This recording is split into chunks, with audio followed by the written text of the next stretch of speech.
ദാവീദ് രാജാവിന്റെ കുടുംബത്തിൽ ജോവാക്കിമിന്റെയും അന്നയുടെയും മകളായി കന്യകാമറിയം ജനിച്ചു. രക്ഷകന്റെ ജനനം സൂര്യോദയമാണെങ്കിൽ മറിയത്തിന്റെ ജനനം ഉഷകാല നക്ഷത്രത്തിന്റെ ഉദയമാണ്. പ്രവാചകന്മാർ ഈ നക്ഷത്രത്തിന്റെ ഉദയം പ്രഘോഷിച്ചിട്ടുള്ളതാണ്. ക്രിസ്മസ് ആനന്ദത്തിന്റെ തിരുനാളാണെങ്കിൽ മേരിമസ് സന്തോഷത്തിന്റെയും കൃതജ്ഞതയുടെയും തിരുനാളായി കൊണ്ടാടേണ്ടതാണ്.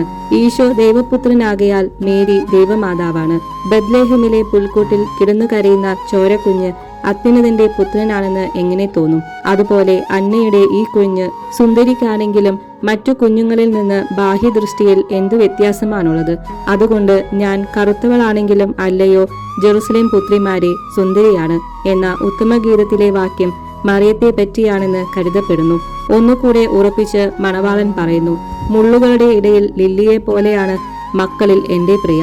അങ്ങ് സുന്ദരിയാണ്, അങ്ങിൽ യാതൊരു കുറവുമില്ല, നന്മ നിറഞ്ഞവളാണ്, സർപ്പത്തിന്റെ തല തകർത്തവളാണ്. ഇവയെല്ലാം പരിഗണിച്ച് മേരി മഹത്വം എന്ന വിശുദ്ധ അൽഫോൺസ് ലിഗോരിയുടെ ഗ്രന്ഥത്തിൽ പറയുന്നത് മറിയത്തിന്റെ ഉത്ഭവ സമയത്ത് അവൾ സ്വർഗത്തിൽ എത്തിയിട്ടുള്ള ഏത് വിശുദ്ധരെക്കാളും പ്രസാദവര പൂർണ്ണയായിരുന്നു എന്നാണ്.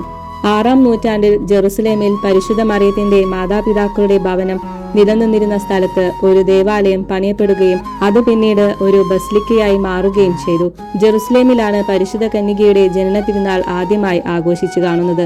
പൗരസ്ത്യരുടെ ഇടയിൽ ആഘോഷിച്ചു തുടങ്ങിയ ഈ തിരുനാൾ 7-ാം നൂറ്റാണ്ടിൽ റോമിലെ സഭയിലും തുടങ്ങി. വിശുദ്ധ അമ്മയുടെ ഉദരത്തിൽ നിർമ്മലമായി ഉരുവാക്കപ്പെട്ട സമയം മുതൽ 9 മാസം കണക്ക് കൂട്ടിയാണ് സെപ്റ്റംബർ 8-ന് മറിയത്തിന്റെ ജനനത്തിരുനാൾ ആഘോഷിക്കുന്നത്.